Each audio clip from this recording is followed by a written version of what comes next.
Bismillahirrahmanirrahim. Nawaitu ta'alluma wa ta'lima wa tadhakura wa tadhkira wa naf'a wal intifa'a wal ifadata wal istifada wal hatha 'ala at-tamassuki bi kitabillahi wa sunnati rasulihi wa du'a ilal huda wa dalalata 'alal khair ibtigha'a wajhillah wa mardatihi wa qurbih wa thawabih lil alamah ba'alawi rahimahullah ta'ala walil barakatil fatihah. A'udzu billahi minasy syaithanir rajim. Bismillahirrahmanirrahim. Alhamdulillahi rabbil alamin arrahmanir rahim maliki yaumiddin. Iyyaka na'budu wa iyyaka nasta'in ihdinas siratal mustaqim siratal ladzina an'amta 'alaihim ghairil maghdubi 'alaihim waladdallin.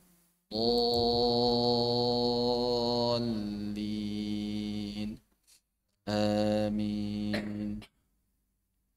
Innal hamdalillahi nahmaduhu wa nasta'inuhu wa nastaghfiruh wa na'udzu billahi min shururi anfusina wa sayyiati a'malina may yahdihillahu fala mudilla lahu wa may yudlil fala hadiya lahu ashhadu an la ilaha illallah wahdahu la syarika lahu wa ashhadu anna Muhammadan abduhu wa rasuluhu alladzi la nabiyya wa la rasula ba'dah.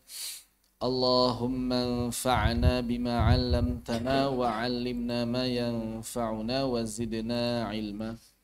Allahumma nawwir qulubana binuri hidayatik kama nawartal arda binuri syamsika abadan abada bi rahmatika ya arhamar rahimin. Allahumma faqihna fid din wa 'allimna ta'wil. Amin ya rabbal alamin. Alhamdulillah, insyaallah kita akan kembali melanjutkan kajian dari kitab Sulamut Taufiq ila Mahabbatillahi 'ala Tahqiq yang disusun oleh Allamah Ba'alawi rahimahullahu ta'ala.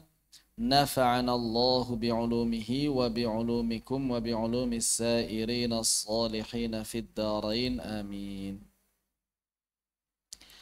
Dalam kesempatan yang lalu terakhir kita membahas beberapa hal yang dapat menjadi sebab-sebab seseorang terjerumus ke dalam yang namanya riddah.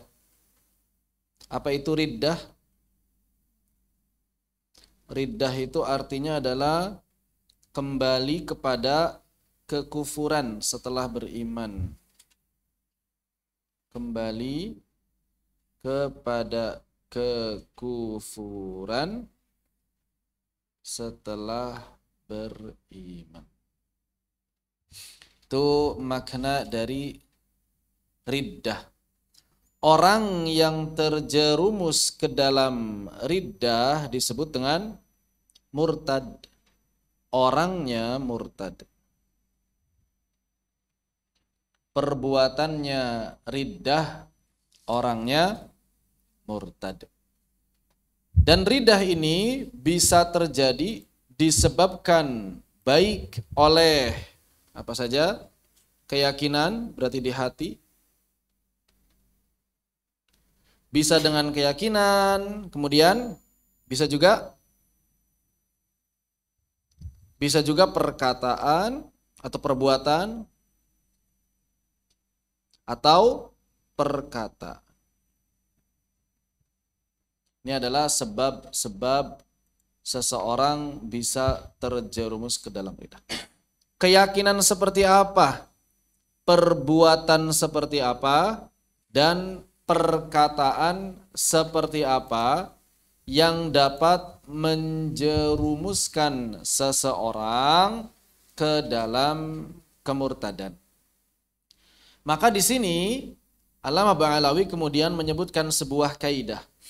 Qa'idatun lima'rifati kathirin minal kufar. Kaidah untuk mengetahui atau memahami kebanyakan bentuk-bentuk kekufuran itu seperti apa. Jadi kalau kita ingin tahu batasan dan acuannya seseorang terjerumus ke dalam kekufuran itu apa?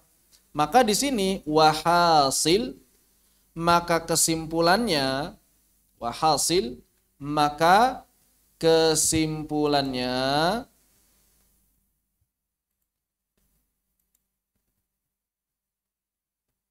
yang di YouTube nggak bener, internet lagi jelek. Nggak apa. Jadi upload aja rekaman yang di YouTube, insya Allah. Susah di live streaming nggak keluar-keluar. Jelek, nggak kuatnya, internetnya nggak kuat. Betul, halaman berapa? Lupa. Cari-cari.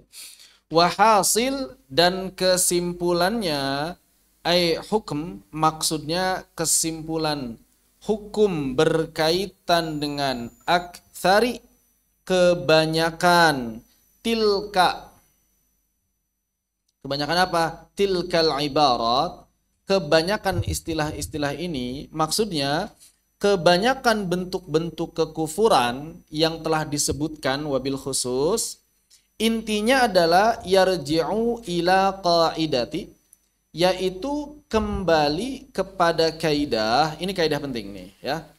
Anna, bahwasanya, kulla, segala, aqdin, keyakinan, bahwa segala keyakinan, au fi'lin, atau perbuatan, au qaulin, atau perkataan.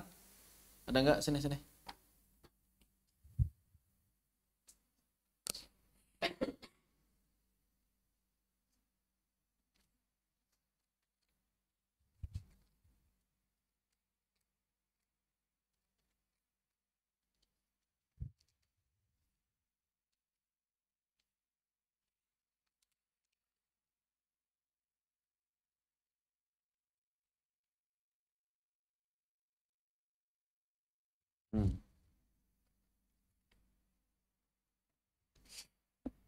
Saya ulangi. Kaidahnya adalah segala keyakinan atau perbuatan atau qaulin, perkataan, ya dulu, yang menunjukkan, ala, atas, istihanah, penghinaan, yang menunjukkan adanya penghinaan, pelecehan, meremehkan, itu istihanah, menganggap ringan, menyepelekan, istihanah. Awistighfafin, ya sama juga, meremehkan, melecehkan, menganggap ringan. Billahi, maka segala macam keyakinan, segala macam perbuatan, segala macam perkataan yang meremehkan, yang melecehkan Allah, au kitab-kitabnya, au kutubih, au rusulih, atau rasul-rasulnya, au malaikatih, atau malaikat-malaikatnya, au sya'airih, atau syiar-syiarnya, maksudnya simbol-simbol yang dipahami bahwa simbol tersebut bagian dari Islam. Itu syiar-syiar, termasuk sunnah-sunnah Nabi, itu syiar-syiar. Au ma'alimi dinihi, atau simbol-simbol agama Allah Subhanahu wa taala. Ma'alim, simbol bendera. Begitu. Jadi kapan saja ada keyakinan, ada perbuatan, ada perkataan yang menunjukkan penghinaan terhadap Allah, yang menunjukkan penghinaan terhadap Rasul-Rasulnya, yang menunjukkan penghinaan terhadap kitab-kitabnya, yang menunjukkan penghinaan pelecehan terhadap syiar-syiarnya, yang menunjukkan penghinaan pelecehan terhadap simbol-simbolnya, rambu-rambunya, au ahkamihi, atau menunjukkan penghinaan dan pelecehan terhadap hukum-hukum Islam, au wa'dihi, atau menunjukkan simbol-simbol atau menunjukkan pelecehan dan penghinaan terhadap wa'ad, janji-janji Allah Subhanahu wa taala, au wa'idihi, atau menghinakan, melecehkan, meremehkan ancaman Allah Subhanahu wa taala, kufrun, merupakan bentuk kekufuran. Jadi inti dari bentuk kekufuran di sini adalah adanya istihanah dan istighfaf, meremehkan atau melecehkan. Ini intinya. Ada unsur meremehkan dan melecehkan. Apa? Melecehkan agama Islam dan simbol-simbolnya.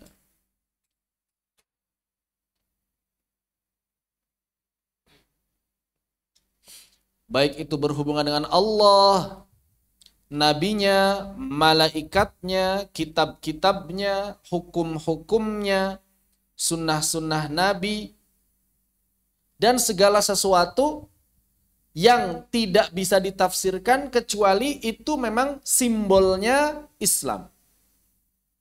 Begitu.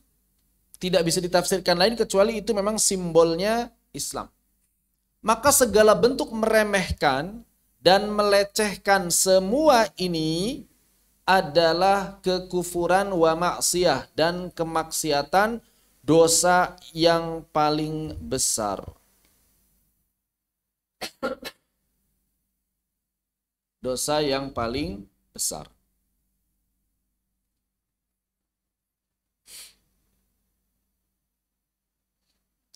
Falyahdharil insanu, maka berhati-hatilah setiap manusia min dzalika, dari semua itu, jahdahu, sekuat tenaganya. Ini yang berkaitan dengan keyakinan, perbuatan atau perkataan yang melecehkan. Demikian pula termasuk perbuatan-perbuatan kekufuran adalah ketika seseorang mengambil sesuatu atau menganggap adanya sesuatu yang memiliki sifat-sifat ilahiyah selain Allah.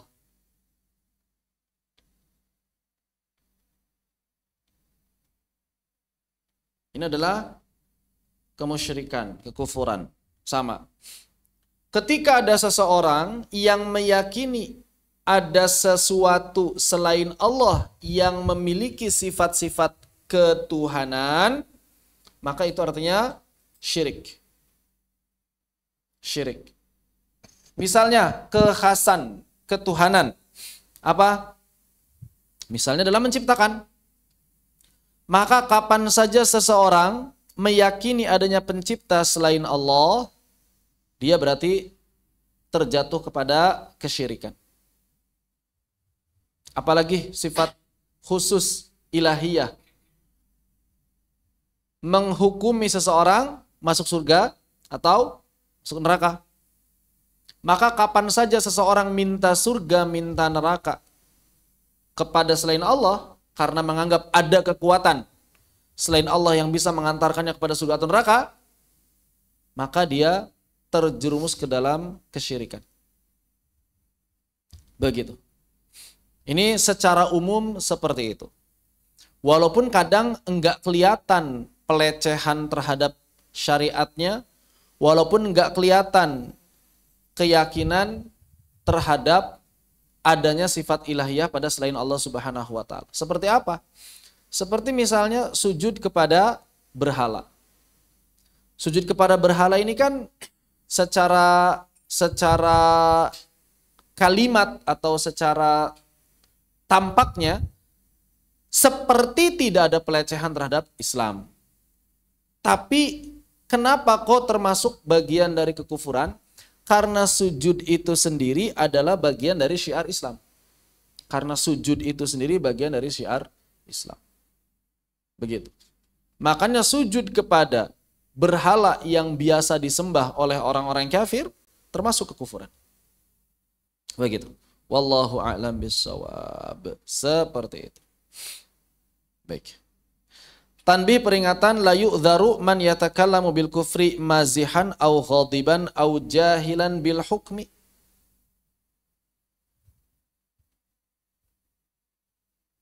Perhatikan peringatan di sini. La yu'dharu, tidak diuzur. Man, siapa saja yang berbicara yatakallamu bil kufri, yang berbicara kekufuran mazihan, niatnya bercanda. Enggak ada uzur. Orang yang berbicara mengenai kekufuran, terjatuh pada perbuatan kekufuran, tapi dia niatnya bercanda, tidak dimaafkan. Au ghadiban, atau karena marah, juga tidak dimaafkan. Karena marah kemudian dia mencaci maki Allah, ya, mencaci maki Nabi, tidak. Au jahilan, atau karena jahil belum tahu. Kenapa? Karena perkara ini perkara yang wajib diketahui. Karenanya kalau ada orang yang tidak tahu, ya dia malah double nanti dosanya. Begitu. Wala bil hukmi, jadi tidak tahu hukumnya itu tidak ada maaf, harus taubat, tetap wajib taubat. Bahkan disebutkan wala yamna'ul, dan tidaklah menghalangi al-mazhu walal ghadabu. Jadi yang namanya main-main dan marah itu tidak menghalangi. Demikian pula yang namanya jahil itu tidak menghalangi anhu darinya al-wuqu'a fil kufri. Tidak menghalangi seseorang yang melakukannya itu terjerumus ke dalam kekufuran. Maka ngeri sekali sebetulnya. Wajib bagi setiap orang memahami perkara ini. Kenapa? Karena ternyata jahil dalam perkara ini tidak diuzur. Kenapa jahil dalam perkara ini tidak diuzur? Karena harusnya ini termasuk ke dalam perkara yang ma'lum minad dini bid-darurah. Perkara yang setiap orang harusnya udah pada tahu. Begitu. Setiap orang Islam harusnya sudah pada tahu al-ma'lum minad dini bid-darurah. Begitu. Maka hati-hati, jangan sampai kita tidak memahami hal ini, jangan sampai juga keluarga kita tidak memahami perkara yang asas, yang mendasar seperti ini. Karena kasihan nanti.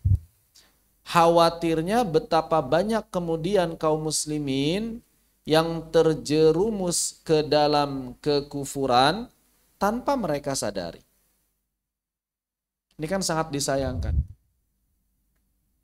Kita menganggap diri kita muslim di dunia ini, tapi ternyata bisa jadi ada beberapa perkara yang tidak kita ketahui, ternyata perkara-perkara tersebut adalah perkara kekufuran.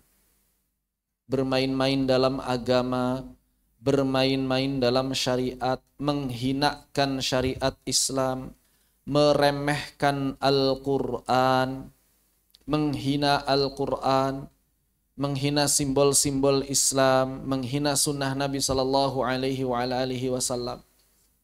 Maka ini perkara-perkara yang termasuk dosa yang sangat besar. Bahkan dapat menjerumuskan seseorang ke dalam kekufuran. Oleh karena itu kita wajib berhati-hati, wajib untuk mengajarkannya kepada orang-orang terdekat kita, kepada masyarakat kita. Bahkan harusnya ini menjadi ilmu yang pertama kali diajarkan. Begitu. Sebagaimana Luqman mengajarkan kepada anaknya, ya bunayya la tusyrik billah. Masalah kemusyrikan, masalah kekufuran yang pertama kali harus diketahui. Begitu. Allahu a'lam bissawab. Kemudian supaya kita lebih paham kenapa kita harus memahami hal ini, karena yang namanya murtad punya konsekuensi. Apa konsekuensinya orang yang murtad? Maka di sini disebutkan fasal fi ba'di ahkamil murtad. Fasal berkaitan dengan hukum-hukumnya orang yang murtad. Ini kalau kita belajar fikih, takrib dan lain sebagainya juga ada hukum-hukum orang yang riddah itu ada. Maka di sini yang pertama kali harus dilakukan adalah yajibu ala man waqa'at minhu riddatun, maka wajib hukumnya atas siapa saja yang terjatuh ya dirinya itu riddatun, terjatuh kepada kemurtadan.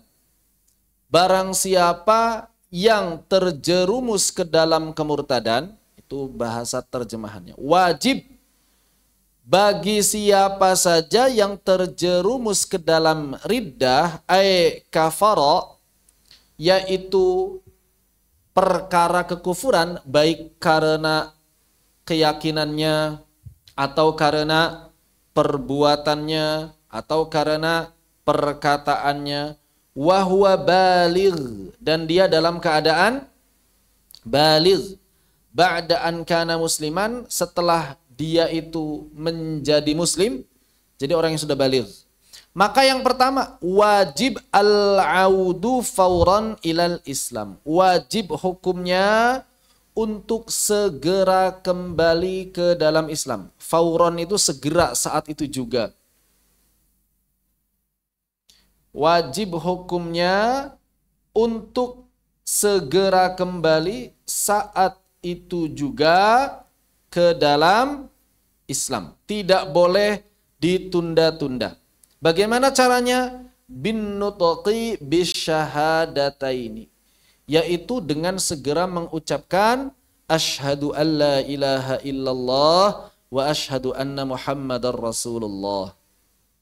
Maka kapan saja kita kemudian katakanlah tidak sengaja sekalipun terjatuh kepada perkara-perkara yang kok sepertinya perkara ini termasuk hal-hal yang dapat menjerumuskan ke dalam kemurtadan wal'iyadzubillah, maka segera langsung mengucapkan istighfar dan ucapkan asyhadu alla ilaha illallah wa asyhadu anna muhammadar rasulullah. Itu adalah pertaubatannya.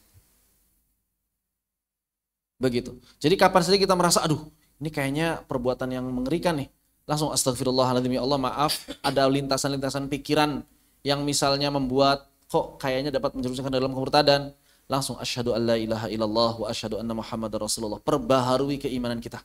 Perbaharui keimanan kita, perbaharui keimanan kita. Kemudian wal iqla'i amma waqa'at bihir riddatu, dan melepaskan diri dari apa-apa yang membuat dia terjerumus ke dalam kemurtadannya. Begitu. Maksudnya apa? Meninggalkan. Meninggalkan apa? Misalnya ketika dia nggak sengaja sujud. Sujudnya di mana? Sujudnya di depan berhala, padahal niatnya sujud syukur. Ternyata ada berhala. Ya sudah, langsung berdiri, pindah. Begitu. Apakah dalam keadaan seperti itu wajib murtad? Wajib syahadat? Ya enggak wajib syahadat. Tapi boleh enggak? Boleh, sunnah, dianjurkan langsung istighfar. Astagfirullah, ya Allah, saya enggak tahu di depan saya ada berhala. Asyhadu alla ilaha illallah wa asyhadu anna muhammadar rasulullah. Maka silakan sujud syukur di tempat yang lain. Begitu. Demikian pula, jadi cara kembali ke dalam Islamnya dua ya, mengucapkan syahadat dan melepaskan diri dari segala penyebab kemurtadan tadi. Demikian pula wajibu alaihi aidan, demikian pula wajib bagi orang yang terjerumus ke dalam perkara-perkara kekufuran tadi. Yang pertama, an-nadamu ala ma sadara minhu. Wajib menyesali perbuatan yang telah dilakukannya. Wajib menyesali apa yang ia telah lakukan. Begitu. Wajib menyesali apa yang ia lakukan. Seperti itu. Kemudian wal azmu, dan bertekad alla ya'uda limithlihi, dan bertekad untuk tidak kembali pada perbuatan, perkataan, keyakinan yang semisal itu. Kemudian apabila dia rentang waktu murtadnya lama, misalnya jam 9 murtad atau terjatuh kepada kekufuran, baru ingat, baru tobat, baru paham jam 3 atau jam 5 sore, maka ada terlewat apa? Zuhur dan asar. Misal ada orang, misalnya dia ini melakukan perbuatan yang menjerumuskan ke dalam kemurtadan. Katakanlah dia lagi kesel, kemudian nyobek-nyobek mushaf dilemparin kemana-mana ke tempat yang kotor dan sebagainya. Tapi dia nggak tobat atas perbuatan tersebut. Pokoknya lagi marah. Jam 9 pagi misalnya. Pas zuhur dia sholat. Asar dia sholat. Kemudian ba'da asar baru dikasih tahu. Tadi kamu kayak gitu. Ya orang lagi kesel kata dia. Itu harus tobat, harus syahadat lagi. Masalahnya kamu tadi itu melakukan perbuatan yang menjerumuskan ke dalam kemurtadan. Berupa apa? Menyobek-nyobek mushaf sambil melemparkan mushaf ke dalam kotoran. Misalnya begitu. Dia nggak tahu. Oh begitu ya. Pertanyaan. Ini orang yang ini dinilai pernah murtad atau tidak? Secara hukum dinilai pernah murtad atau tidak? Jawabannya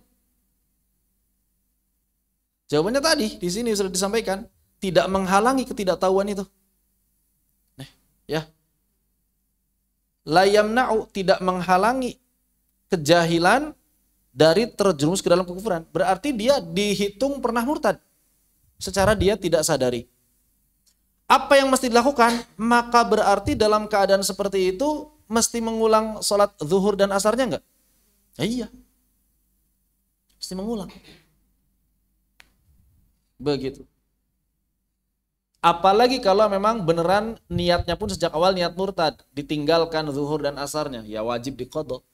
Nah yang keadaan seperti tadi saja wajib diqadha. Kenapa? Karena tidak menghalangi kejahilannya itu. Nyobek-nyobek mushaf, melemparkannya ke kotoran itu tidak dimaafkan kejahilan. Maka dia setelah dikasih tahu wajib istighfar, syahadat, kemudian wa qadha ma fatahu min wajibati syari. Mengqadha apa-apa yang terlewat dari kewajiban-kewajiban syari.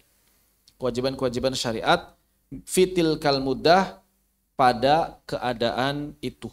Kas sholawati, seperti salat al-mafruḍah yang wajib. Makanya ngeri sekali pokoknya kemurtadan ini ya. Jangan sampai kemudian kita terjerumus ke dalam kemurtadan tanpa sadar. Karena ternyata tidak menghalangi kita.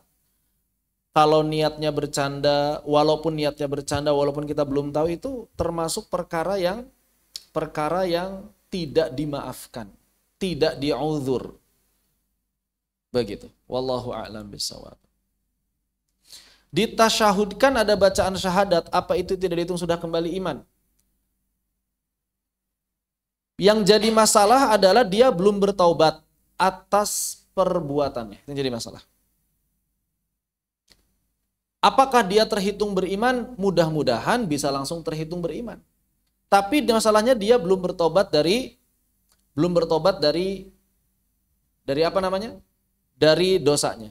Sehingga misal dia melakukan perbuatan kekufuran tadi jam 9. Katakanlah misalnya syahadat di dalam salat itu dihitung. Maka tetap awal mula salat di salat zuhur dia enggak mengucapkan syahadat dulu kan? Berarti yang kalaupun dihitung asar doang. Kalaupun yang dihitung berarti asar doang. Kenapa? Karena baca syahadat di dalam sholat, bukan sebelum sholat. Sedangkan syarat sahnya sholat muslim. Begitu. Ya kecuali kalau dia misalnya azan, kalau dia misalnya qomat, kalau dia misalnya sering syahadat, maka nanti cukup taubat. Namun afdolnya kalau misalnya mau diulang ya diulang saja. Khawatirnya dalam keadaan belum bertaubat begitu, khawatir. Tapi kalau dia bersyahadat insya Allah sudah masuk ke dalam keimanan. Kalau dia bersyahadat insya Allah sudah masuk ke dalam keimanan, tapi tetap wajib taubat. Tapi tetap wajib bertaubat. Begitu. Ya makanya itulah beruntungnya kita kalau misalnya kita sering jawab azan, kita sering jawab iqamah, insya Allah iman kita terbaharui. Tinggal kita sering-sering belajar supaya tahu mana perkara-perkara yang memang itu adalah kemaksiatan atau bukan, sehingga kita sering bertaubat. Ya mudah-mudahan sudah dihitung kembali ke dalam keimanan. Tapi tetap wajib tobat.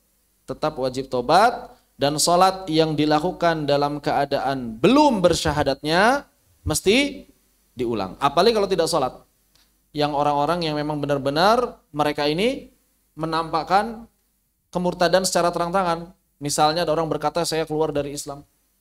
Yang demikian jelas mereka pasti gak akan sholat. Dan ketika mereka masuk Islam, misalnya ada orang murtad selama 2 tahun. Ketika mereka masuk Islam lagi, maka sholat yang 2 tahunnya tidak dilaksanakan, puasa yang 2 tahunnya tidak dilaksanakan, wajib diqadha. Wajib diqadha. Begitu. Terus gimana kalau orang udah dikasih tahu ngeyel nggak mau taubat? Fa illam yatub. Kalau dia nggak mau tobat, fa illam yarji' an kufrihi bisyahadatain. Cirinya apa orang nggak mau tobat? Nggak mau mengucapkan kembali 2 kalimat syahadat. Ngapain saya ngucapin 2 kalimat syahadat? Orang nggak murtad misalnya begitu.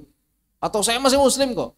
Masalahnya perbuatan tadi adalah perbuatan kufuran. Tobat dulu, istighfar dulu, syahadat dulu.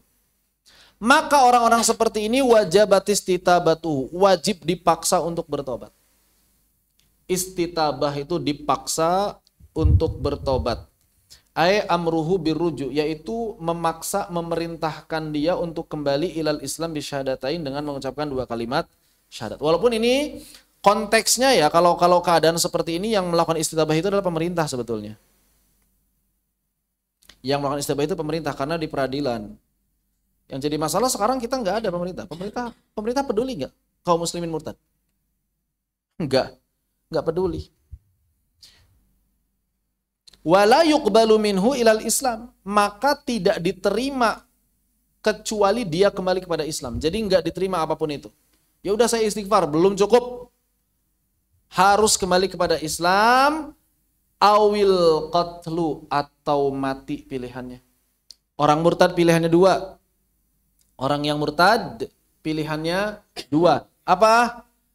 Wala yuqbalu minhu ilal Islam, yaitu kembali kepada Islam, awil qatlu, atau dihukum mati. Siapa yang berhak menghukum matinya? Yunafidhuhu alaihi khalifatu. Tentu saja yang melaksanakannya, yang mengeksekusinya adalah khalifah. Adalah khalifah atau wakilnya khalifah. Bisyurutin madhkuratin fil mutawwalat, dengan syarat-syarat yang telah disebutkan dalam kitab-kitab yang lebih tebal, yang lebih panjang lebar. Jadi harus pemerintahan kaum muslimin. Pemerintahan Islam. Pertanyaannya, kalau pemerintahannya bukan pemerintahan Islam, kita bisa nggak melaksanakan poin-poin seperti ini? Jawabannya nggak bisa. Pertanyaannya, kalau kita nggak bisa, wajib diusahakan atau tidak? Wajib diusahakan nggak? Wajib lah. Ini kan wajib. Maka siapa saja yang tidak berusaha menegakkan syariat Islam, dosa. Haram, dosa besar. Apalagi yang menolak, kufur. Nolak syariat Islam itu kufur. Maka wajib di dalam hati kita, di dalam jantung kita berkobar semangat untuk menegakkan syariat Islam sedikit maupun banyak. Dalam kehidupan pribadi, bersosial masyarakat, apalagi berbangsa dan bernegara. Hukumnya apa? Fardu kifayah. Menegakkan syariat Islam dalam kehidupan berbangsa dan bernegara hukumnya fardu kifayah. Jangan terus-terusan bilang darurat. Dari 1945 darurat terus sampai 2025. Ya lucu kalau darurat itu berpuluh-puluh tahun. Darurat itu setahun, 2 tahun.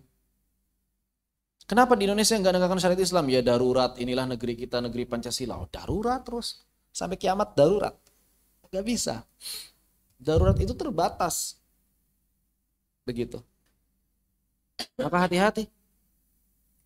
Wajib di dalam hati kita, jantung kita, ada cita-cita, keinginan untuk menegakkan syariat Islam, dan wajib disampaikan kepada aparat penegak hukum, kepada para aparatur pemerintah, presiden, wakil presiden, wali kota, gubernur, bupati, sampai tingkat RT, wajib menyampaikan kepada mereka bahwa menegakkan syariat Islam adalah kewajiban.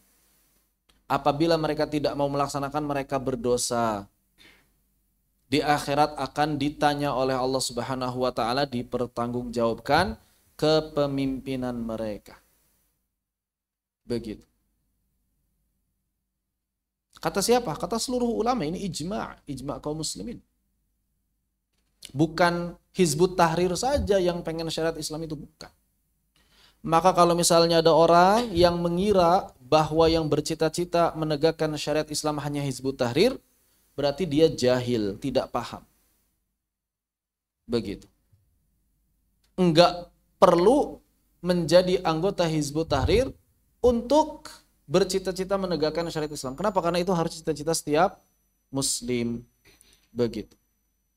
Ini berkaitan dengan hukum-hukum peradilan. Kalau kita belajar fikih saja misalnya, takrib saja, Abi Syuja, itu di bab terakhir kan jinayat dan hudud. Apa itu? Kitab pidana dan perdata. Gimana diamalinnya? Selama ini kaum muslimin di Indonesia hanya belajar kitab-kitab pidana, hanya belajar kitab-kitab perdata di ruang-ruang kelas saja, tapi tidak diamalkan. Seakan-akan percuma itu belajar kitab-kitab fikih kalau mau diamalin. Masalah persaksian, cambuk, hadnya seperti apa, yang mabuk bagaimana, perbedaan antara pencuri dengan pencopet, perbedaan pencuri dengan pembegal, perbedaan pencuri dengan korupsi, hukumannya beda-beda. Itu ada aturannya dalam fikih Islam. Dipelajari di kelas-kelas, dipelajari di pesantren-pesantren, dipelajari bahkan mungkin di masjid-masjid. Tapi tidak diamalkan dan sedikit yang berusaha untuk mengamalkannya. Habis belajar kitab, ya sudah aja selesai. Cuma didiskusikan, bahsul masail. Setelah itu apa? Ya udah, negara tetap dengan hukumnya, fikihnya ditinggalkan. Ini jelas keluar dari aturan Islam. Jelas ini perkara yang bertentangan dengan aturan Islam. Wajib kita benahi. Wajib kita benahi. Sedikit demi begitu. Dan harus disuarakan, harus rame. Jangan bungkam. Medsos itu diramaikan dengan perkara-perkara seperti ini. Perkara-perkara yang memang adalah kewajibannya, ijma'. Nggak usah ngebahas-ngebahas perkara receh dan remeh. Begitu. Ramaikan dengan tulisan, ramaikan dengan video. Bahwa menegakkan syariat Islam hukumnya wajib. Begitu ya. Penting. Wa mimma yatarattabu ala riddati syakhsi annahu, dan demikian pula ada konsekuensi lain bagi orang yang terjerumus ke dalam riddah. Apa saja? Yang pertama adalah, di sini tambahan dari kitab ya, dari matan, tadhhabu biha hasanatuhu. Maka orang yang terjerumus ke dalam kemurtadan, kebaikan-kebaikannya terhapus. Ini rugi sekali kan? Kebaikan-kebaikannya terhapus, bayangkan. Cuma para ulama beda pendapat. Kalau dia taubat kembali ke Islam, apakah kebaikannya itu kembali lagi atau mulai dari nol? Itu para ulama beda pendapat. Eja, suruh tidur siang susah. Eja, tadi suruh tidur siang nggak mau. Jangan tidur terus lah. Tahan dikit tuh. Tahan.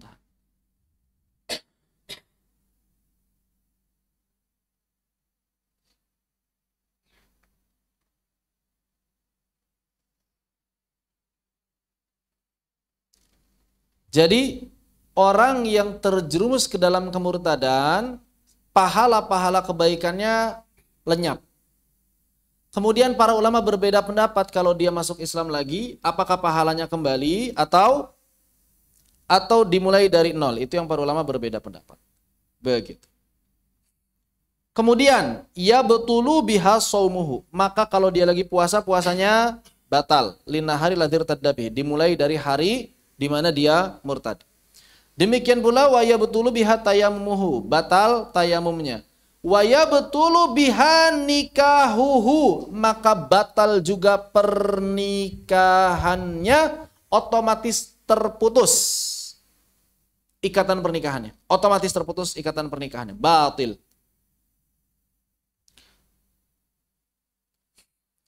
Kapan otomatis terputus? Qabla dukhul, kalau si pasangan suami istri ini belum melakukan hubungan suami istri.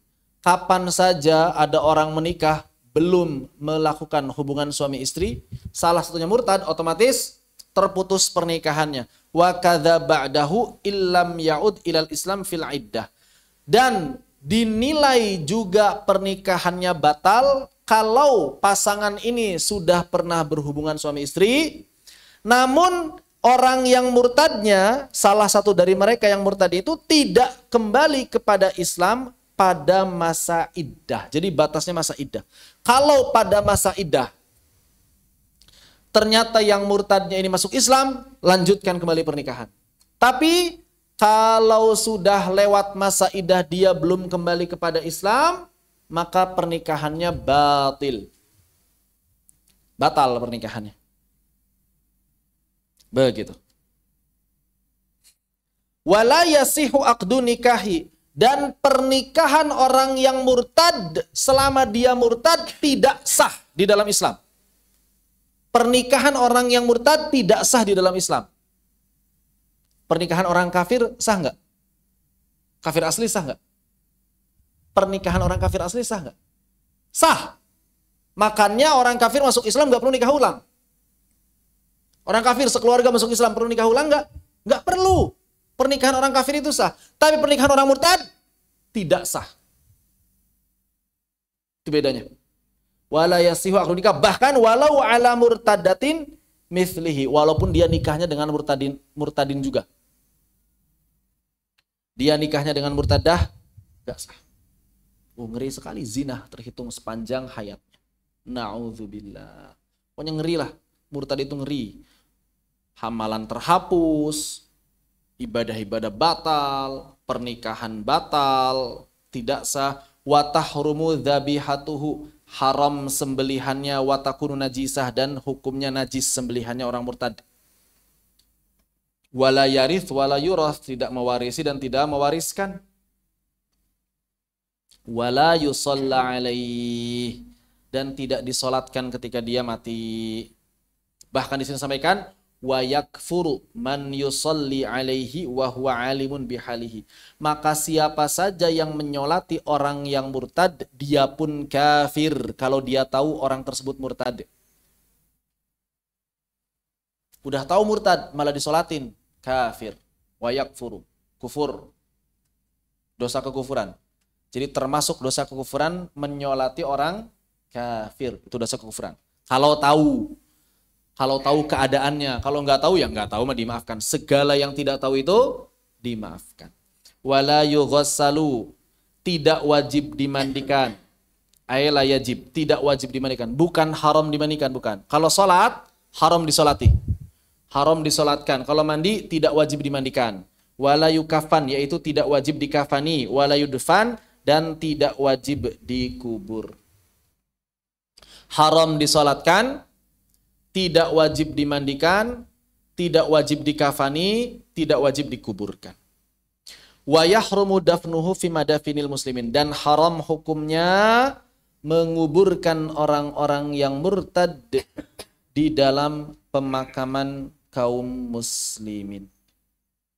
Wa maluhu, dan harta orang yang murtad ba'da mautihi, yaitu setelah kematiannya, fai, menjadi fai. Apa fai? Harta rampasan, dirampas buat negara. Harta rampasan. Ai lima salihil muslimin, yang wajib digunakan untuk kemaslahatan kaum muslimin. Kemudian di antara yang paling ngeri adalah wa yukhalladu biha nihayatin fi adzabi jahannam. Maka menjadi kekal ia bila nihayah tanpa ada akhir di neraka jahanam. In mata ala riddatihi, kalau mati dalam kemurtadannya belum sempat taubat, ka ghairihi mimman yamutu ala ghairil Islam. Sebagaimana keadaan orang-orang yang memang mati dalam keadaan bukan Islam. Jadi semua orang kafir termasuk orang-orang murtad itu maka nanti di neraka, di azab jahanam adalah kekal. Tidak ada ujung, tidak ada akhirnya. Wal'iyadzu billah, thumma na'udzu billahi min dzalik. Maka berarti inilah kenapa kita harus menjaga diri kita, menjaga anak-anak kita, istri kita, keluarga kita dari perkara-perkara yang bisa menyebabkan kufur. Karena ngeri sekali konsekuensinya. Konsekuensi dunianya ngeri, konsekuensi akhiratnya lebih ngeri. Begitu. Baik. Sampai di sini apa yang ditanyakan? Disilakan. Ini penutup bagian akidah. Setelah ini kita masuk ke bagian ibadah, fikih ibadah. Nanti ada penutupnya setelah ini. Insya Allah bagian ibadah akan datang aja, nggak apa-apa. Santai. Ustadz, Ya, izin bertanya Ustadz. boleh. Berarti dari faidah-faidah yang tadi disimak, dengan demikian berarti apakah sistem demokrasi ini tidak bisa menjalankan syariat Islam, apalagi terkait dengan jinayah dan hudud gitu Ustadz? Kalau maksudnya Indonesia tidak bisa, tapi apakah sistem demokrasi ini bisa mengakomodir kepentingan Islam? Jawabannya bisa-bisa aja kalau mereka mau. Tergantung orangnya kalau itu. Suriah kan masih demokrasi sekarang. Syariat Islam tegak nggak di sana? Tegak. Insya Allah walaupun sedikit demi sedikit.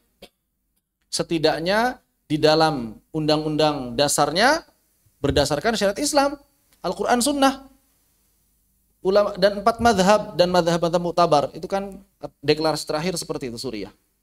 Tapi negerinya masih bagaimana? Masih demokrasi sistemnya. Ada presiden, ada legislatif, ada yudikatif, nggak masalah. Bisa ternyata.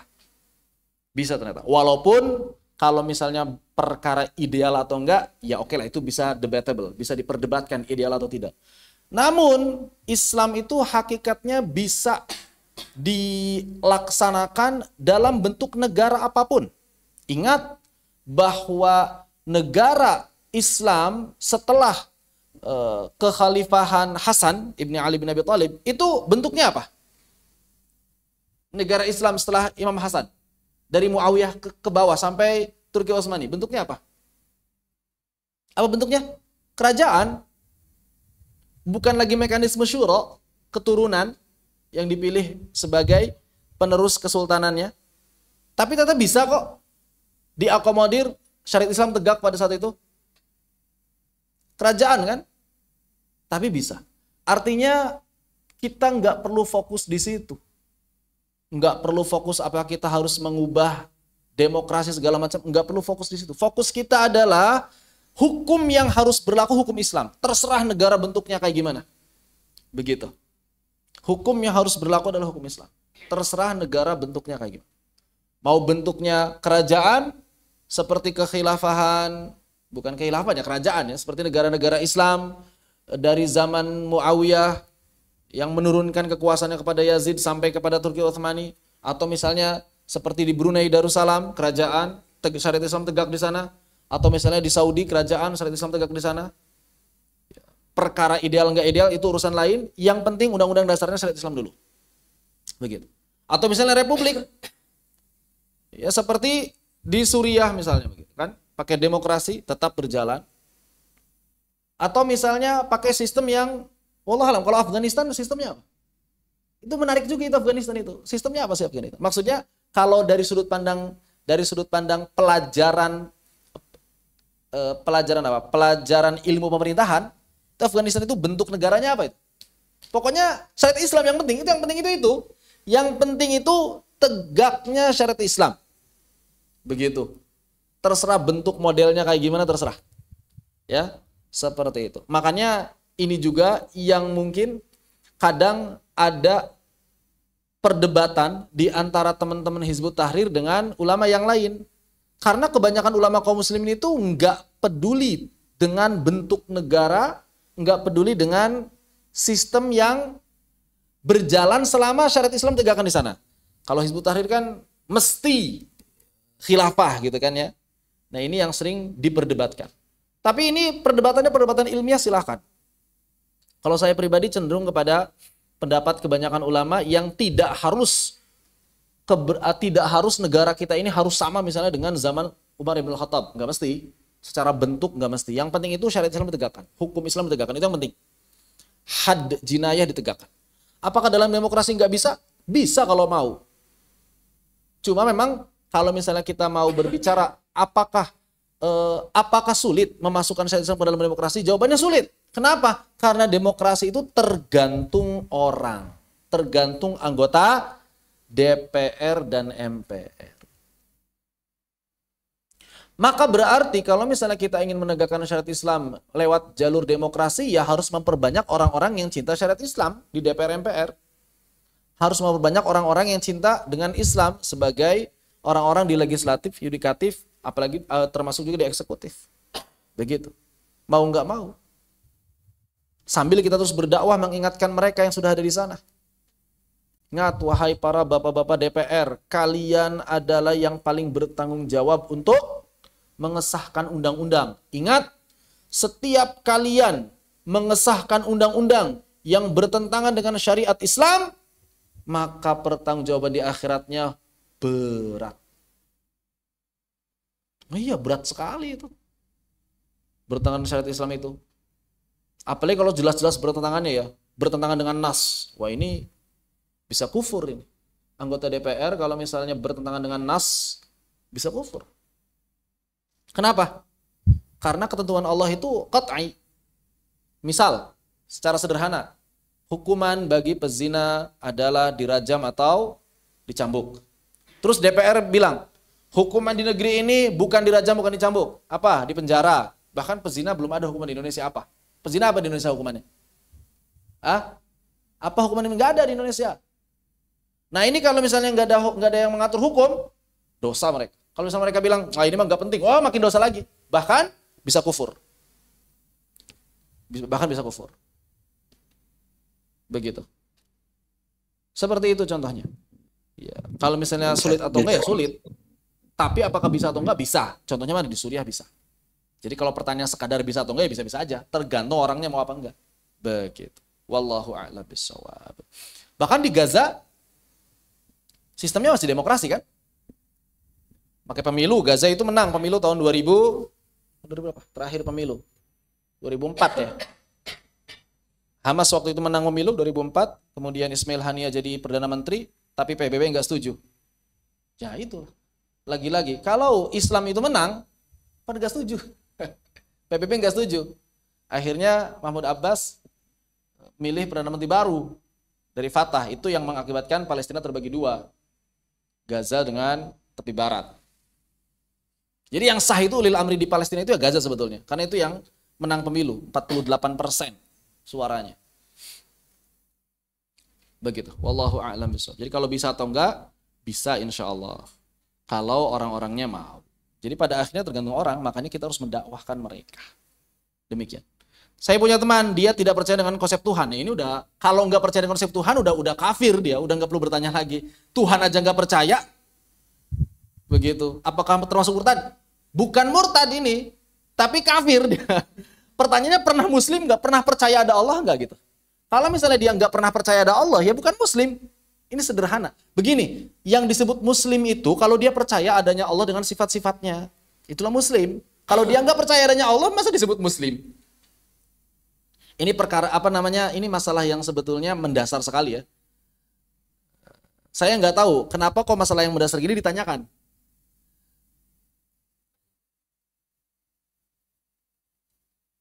Jadi kalau misalnya ada orang yang benar-benar enggak percaya dengan salah satu syariat Islam, yang lebih mendasar lah, ada orang yang enggak percaya terhadap salah satu dari rukun iman sama rukun Islam, bukan enggak percaya, ragu, itu udah bahas ya. Ragu terhadap salah satu rukun iman, ragu terhadap salah satu rukun Islam, itu kafir. Itu kafir. Ragu doang. Ini sudah kita bahas, bab keyakinan. Ragu terhadap salah satu rukun iman, ragu terhadap salah satu sifat Allah, sudah kita bahas kan? Ragu terhadap salah satu sifat Allah, itu kafir. Ragu terhadap salah satu huruf dari Al-Quran, kafir. Ragu terhadap salah satu huruf dari Al-Quran bahwa itu adalah kalamullah, itu kafir. Terus kita bahas ini. Silakan kembali ke materi di awal. Bab keyakinan-keyakinan yang dapat menyebabkan seorang keluar dari Islam. Adapun yang tadi, kaidah yang tadi di awal, yang melecehkan segala macam, itu kebanyakan. Ingat, aksar, bukan seluruhnya ya. Bahwa di antara kaidah untuk mengenal kebanyakan perbuatan kekufuran, cirinya gampang, melecehkan Allah atau syiar-syiarnya. Tapi ada orang nggak pernah melecehkan Islam, terus dia nggak percaya Allah. Sebetulnya orang nggak percaya Allah itu sedang melecehkan Allah. Iyalah, orang nggak percaya Allah sedang melecehkan Allah. Coba ditanya sama dia, ente nggak apa-apa kalau masuk neraka? Apaan neraka? Orang saya nggak percaya neraka, kan melecehkan, meremehkan neraka berarti. Ente nggak takut dihukum di akhirat? Orang saya nggak percaya Allah, gimana takut dihukum? Meremehkan berarti hukuman Allah. Nah begitu ya. Jadi pola pikirnya seperti itu. Bismillahirrahmanirrahim.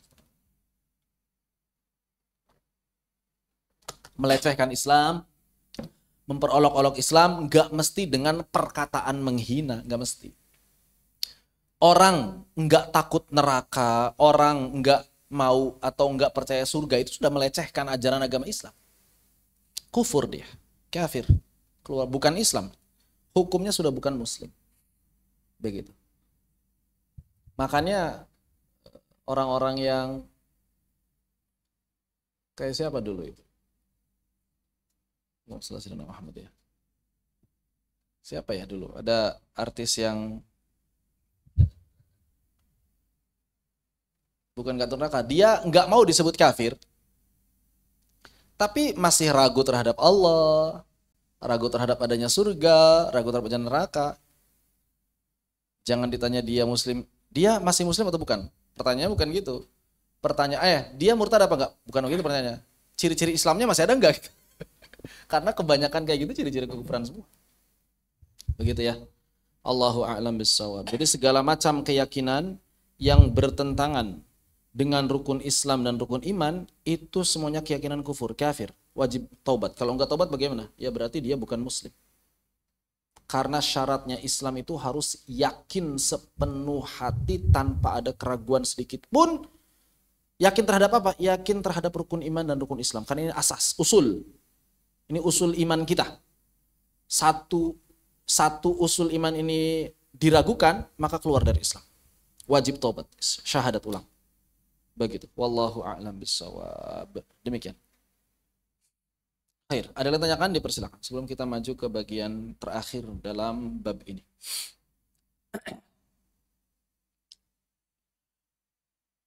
Jadi kalau ada orang tidak percaya dengan Tuhan dan konsep beragama, jangan disebut Muslim. Ini pertanyaannya, dia tidak percaya dengan Tuhan dan konsep beragama, dalam kurung beliau Muslim. Bukan Muslim. Bukan Muslim. Muslim itu wajib percaya kepada Allah, wajib yakin bahwa Islam satu-satunya agama yang benar. Wajib. Kalau enggak bisa begitu, bukan Muslim. Mungkin lebih tepatnya ber-KTP Islam. Tepat. Ber-KTP Islam itu tepat. Baik. Fasal fima yajibu alal mukallaf. Fasal berkaitan dengan kewajiban seorang mukallaf. Yajibu ala kulli mukallafin, maka wajib atas setiap mukallaf, akil balik, secara sederhana mukallaf itu. Ada jami'i, ada di sini apa? Menegakkan.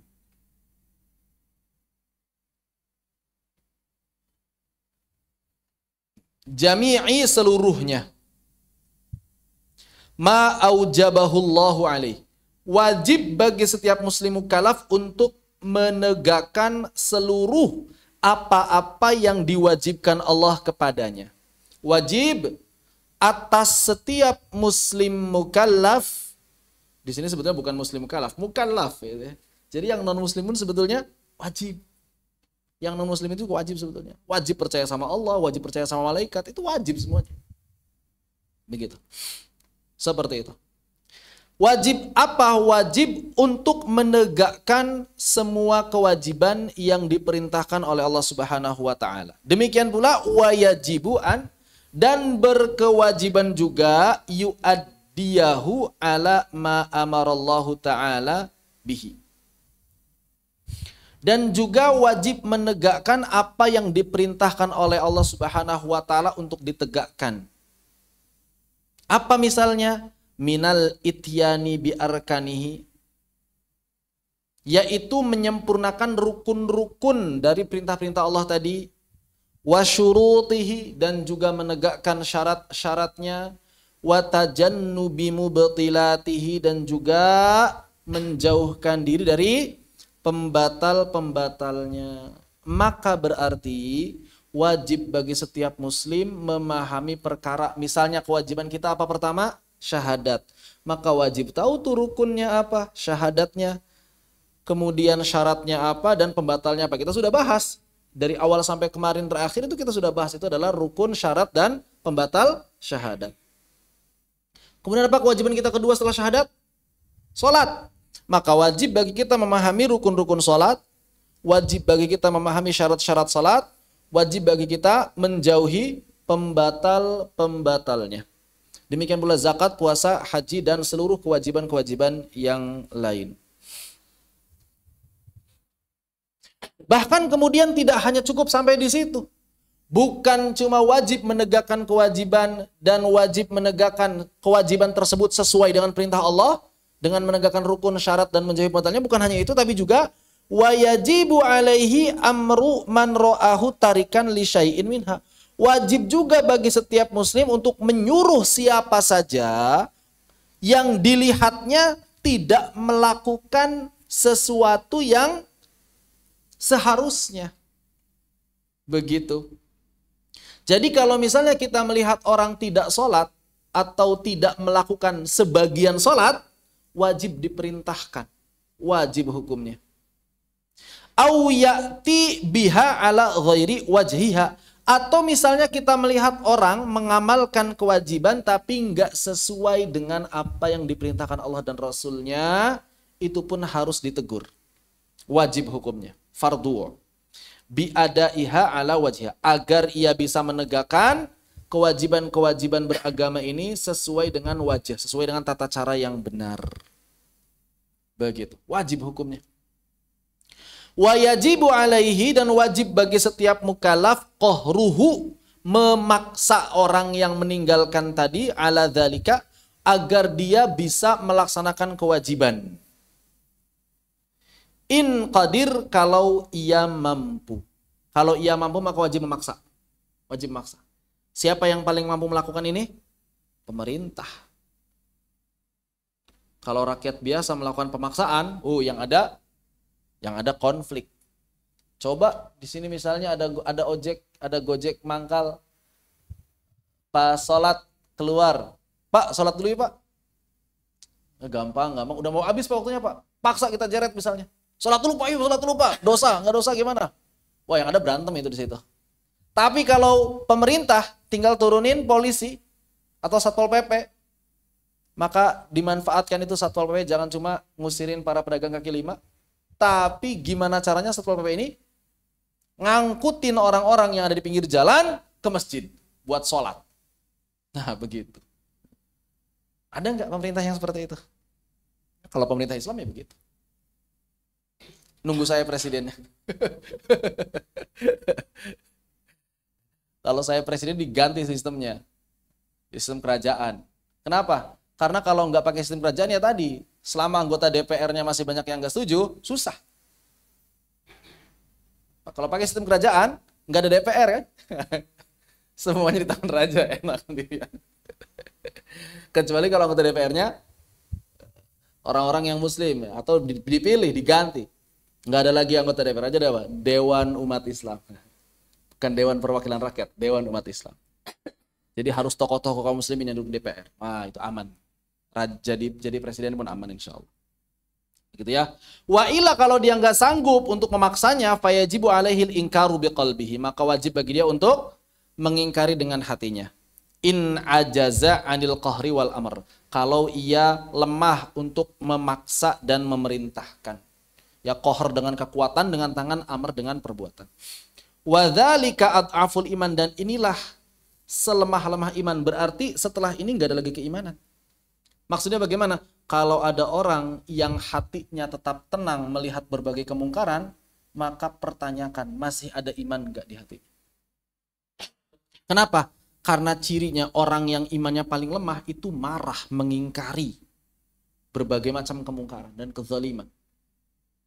Berarti kalau misalnya nggak ada pengingkaran, ya tanya, kita masih ada iman nggak sebenarnya? Begitu. Ai aqallu ma yalzamul insanu 'indal ajid, yaitu batas minimal yang wajib muncul pada diri manusia ketika dia lemah. Ketika dia lemah itu batas minimalnya itu. Begitu. Yang wajib muncul harus ada.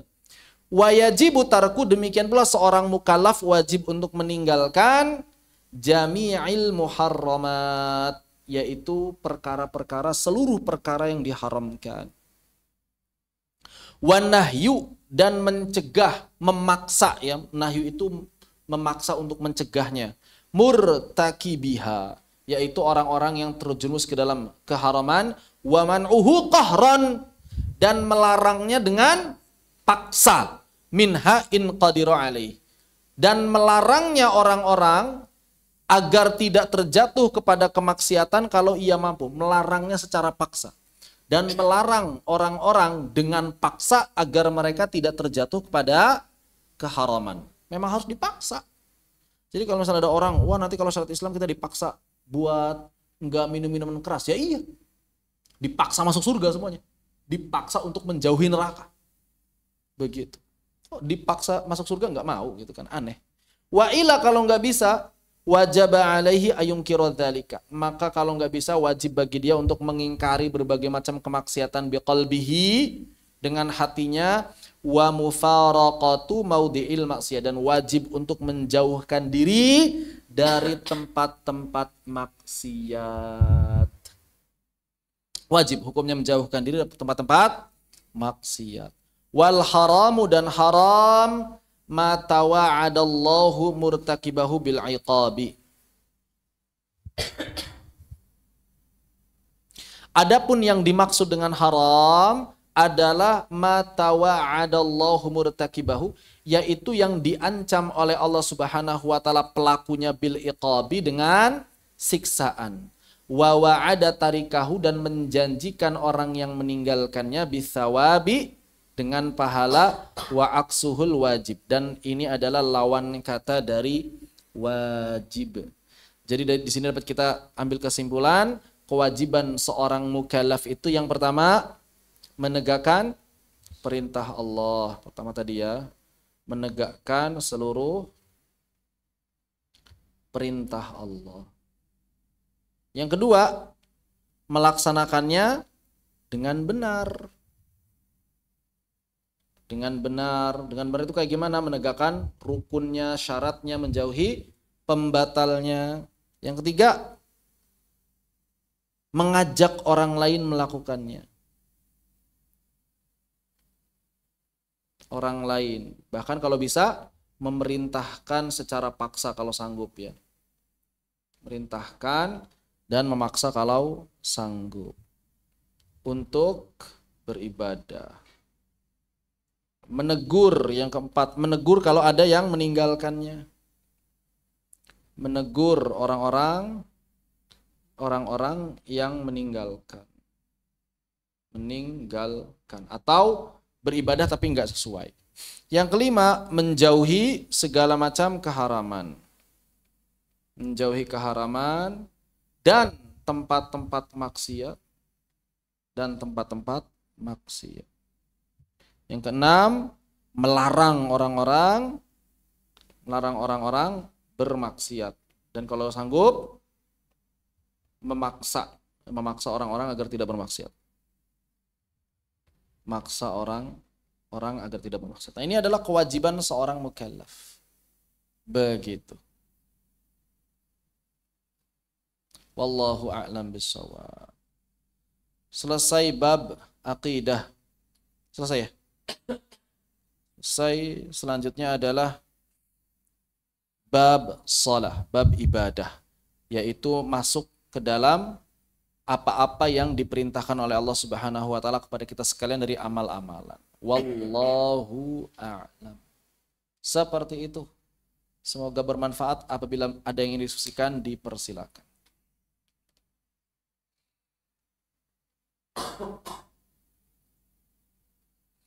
Nah, jadi bab akidah ini mudah-mudahan bisa membentengi kita dari perkara-perkara yang dapat membuat kita terjerumus ke dalam kemurtadan, karena itu perkara yang azim, yang khatir, perkara yang mengkhawatirkan dan perkara yang dahsyat, konsekuensinya besar sekali. Dan juga mengingatkan teman-teman kita, saudara-saudara kita agar tidak terjerumus ke dalam kemurtadan. Agar mereka beriman dengan keimanan yang sebenar-benarnya, berislam dengan keislaman yang sebenar-benarnya. Wala tamutunna illa wa antum muslimun. Wallahu a'lam bissawab. Apabila kemudian tidak ada yang didiskusikan, maka kita cukupkan sampai di sini. Semoga Allah Subhanahu wa taala menjaga kita, dan semoga Allah Subhanahu wa taala menjadikan kita termasuk ke dalam golongan orang-orang yang diwafatkan dalam keadaan iman dan Islam. Amin ya rabbal alamin. Apa ini ada pertanyaan sebelum kita tutup? Jika ada muslim masuk Buddha kemudian Kristen kemudian masuk Islam, cara kita bersikap bagaimana? Ya kasih tahu. Alhamdulillah engkau telah kembali ke dalam Islam. Semoga Allah meneguhkanmu. Kemudian jangan lupa. Apa yang harus jangan dilupakan? Jangan lupa diqadha semuanya yang ketinggalan. Begitu. Kalau misalnya sempat nikah ketika murtad, maka wajib diulang pernikahannya. Dan wajib bertaubat atas perbuatan tersebut. Tapi pelan-pelan, khawatir tersinggung nggak apa-apa, pelan-pelan. Kita ingetin, alhamdulillah sudah muslim. Jadi kasih kabar gembira dulu. Kayak orang mu'alaf aja lah. Begitu. Nanti pelan-pelan. Sebetulnya nggak boleh pelan-pelan sih kalau sama orang murtad, sebetulnya. Ya. Sudah meninggal semua, ya sudah kalau sudah meninggal semua. Kita doakan saja kalau mereka sudah masuk dalam Islam, alhamdulillah, berarti meninggalnya dalam keadaan Islam. Maka selama meninggalnya dalam keadaan Islam, kita doakan kebaikan. Begitu. Begitu, ya. Pokoknya kalau misalnya mereka meninggal dalam keadaan Islam, udah kita husnuzan. Mudah-mudahan tobatnya diterima oleh Allah Subhanahu wa taala, kita doakan. Begitu ya. Kalau mereka murtad, kalau ada orang murtad, kemudian belum sempat taubat sudah meninggal dunia, nah yang seperti ini tidak ada doa bagi mereka. Tadi haram disolatkan, tidak wajib dimandikan, tidak wajib dikafani, bahkan nggak wajib dikubur. Jadi kalau dibuang ke hutan pun nggak apa-apa gitu. Iya, sebetulnya kalau dibuang ke hutan pun nggak apa-apa. Makanya kan orang-orang kafir yang mati di perang Badar dilempar kemana? Di sumur mati, masukin situ. Sumur mati. Dimasuk-masukin ke sumur aja, nggak penting orang-orang kafir. Masukin ke sumur. Kaum muslimin ya dikubur bener lah. Ketika perang Badar, masukin ke sumur, lubang buaya. Masukin ke sumur. Begitu. Semuanya dimasukin ke sumur. Yang penting kan mayatnya nggak merusak kita. Jadi bangkai, jadi banyak penyakit kan. Masukin ke sumur, diurung, sudah selesai. Udah cukup. Orang kafir itu begitu, udah cukup. Jadi ngubur orang kafir dalam tanda petik ya. Ngubur orang kafir itu sama dengan ngubur hewan. Kayak gitu aja. Sama aja. Nggak ada tata cara tertentu. Wallahu a'lam bishawab.